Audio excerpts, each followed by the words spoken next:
CIH 컴퓨터 바이러스가 작동한 오늘 전국에서 수십만 대의 컴퓨터가 뇌사 상태에 먼저 서울지검과 고검의 컴퓨터 중 약 50%가 바이러스의 공격을 받아 문제는 컴퓨터에 들어있던 자료들은 영원히 복구할 수 없다는 점입니다.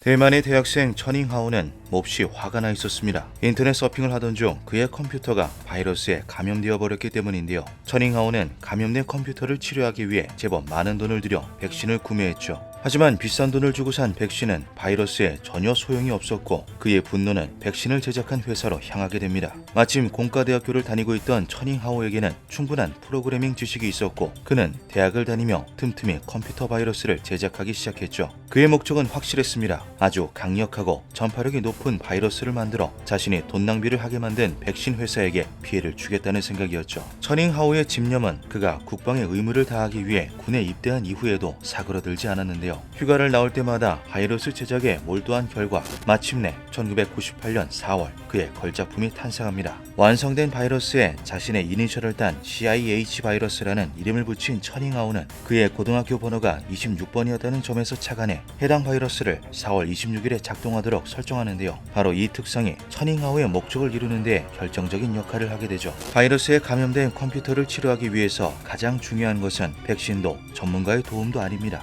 사용하고 있는 컴퓨터에 바이러스가 존재하는지를 파악하는 것이 제일 우선인데요. CIH 바이러스는 4월 26일이 되기 전까지는 감염만 되어 있을 뿐 특별한 증상을 나타내지 않았기에 치료는커녕 그 존재 자체도 모르고 있는 사람들이 대부분이었죠. 사람들은 자신도 모르는 사이 바이러스에 감염된 파일을 서로 주고받았고 이윽고 전 세계에 CIH 바이러스가 퍼져나가기 시작합니다. 물론 대학생이 만든 바이러스가 완벽할 리는 없었고 몇 가지 의도치 않은 버그 역시 존재했는데요. 당시 사용되던 파일 압축 프로그램 윈집 셀프 익스트랙터로 만든 압축 파일에 CIH 바이러스가 감염될 경우가 바로 그러했습니다. 감염된 파일의 압축을 풀고자 할 경우 오류 메시지가 출력되며 압축 해제가 되지 않았기 때문에 컴퓨터 관련 지식이 있는 사람들은 바이러스의 존재를 눈치챌 수 있었던 것이죠. 또한 스타크래프트를 실행할 경우 로딩되는 데 시간이 매우 크게 소요된다는 버그도 발견됩니다. 이러한 버그들 때문에 결국 그 정체가 들통난 CIH 바이러스는 작동일인 4월 26일이 체르노빌 원자력 발전소가 폭발한 날짜와 똑같다는 점과 CIH를 CHI로 잘못 읽은 사람들이 더해져 체르노빌 바이러스라는 무시무시한 별명까지 붙게 되는데요. 전문가들은 이 바이러스의 위험성을 일찍이 눈치채고 대중들에게 경고했지만 전혀 소용이 없었습니다. 앞서 말했듯이 대부분의 일반인들은 자신의 컴퓨터가 바이러스에 감염되었다는 사실조차 눈치채지 못하고 있었기 때문이죠. 그리고 이것은 대한민국도 예외는 아니었습니다.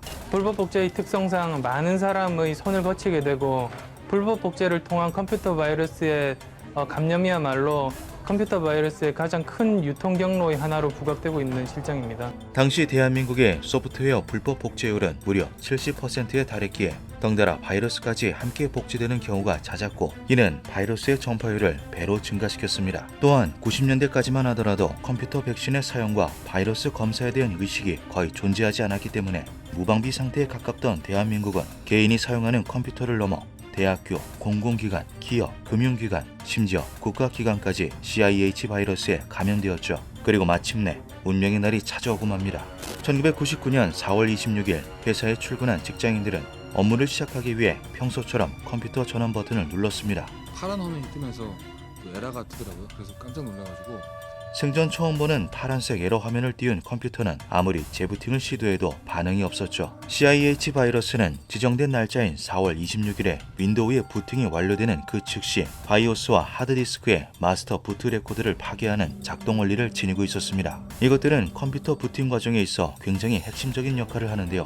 때문에 이 두 가지가 파괴된 컴퓨터들은 사람들의 애타는 손길에도 묵묵부답일 뿐이었죠. 중요한 자료가 지금 굉장히 많이 있었는데 그것들을 다시는 복구하기가 힘들다고 하더라고요. 갑작스럽게 에러가 발생하는 과정에서 저장 장치 내의 데이터가 파괴되는 일도 빈번했고 설상가상으로 이렇게 파괴된 데이터는 복구가 사실상 불가능했습니다. 서울시청은 10%의 컴퓨터가 망가지며 세무자료와 납세 기록 일부가 유실됐고 서울중앙지방검찰청의 경우에는 피의자 진술자료가 사라져버렸는데요.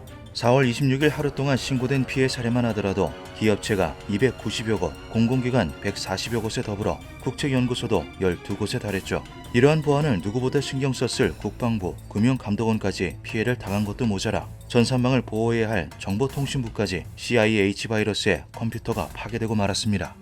용산 전자상가의 비좁은 복도는 바이러스에 감염된 컴퓨터 본체를 들고 다니는 사람들로 통행하기조차 어려웠습니다.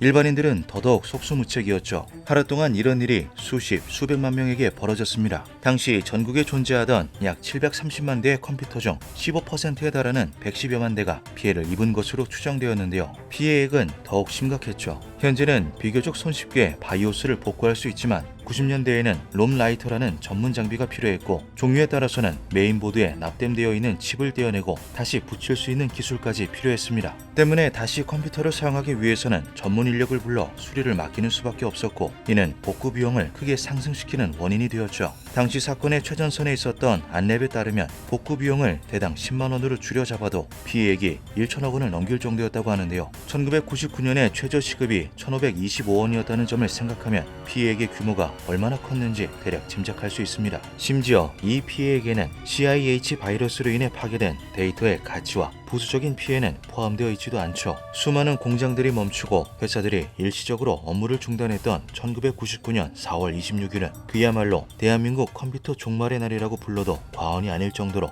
어마어마한 피해가 발생했던 날이었습니다. 바이러스에 적혀있는 주석을 본 대만 경찰은 곧바로 다통대학교를 조사하기 시작합니다.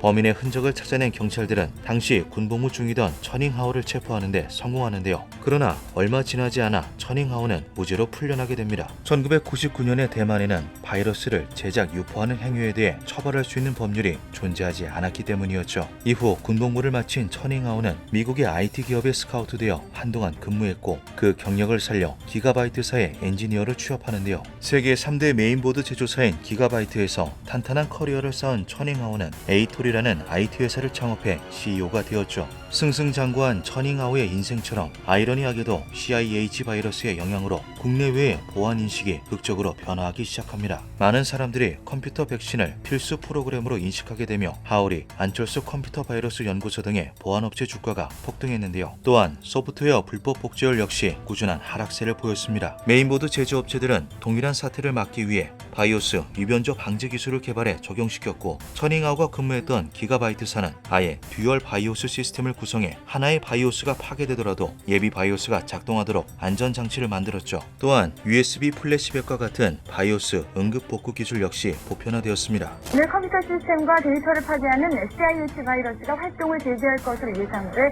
주의가 요망됩니다.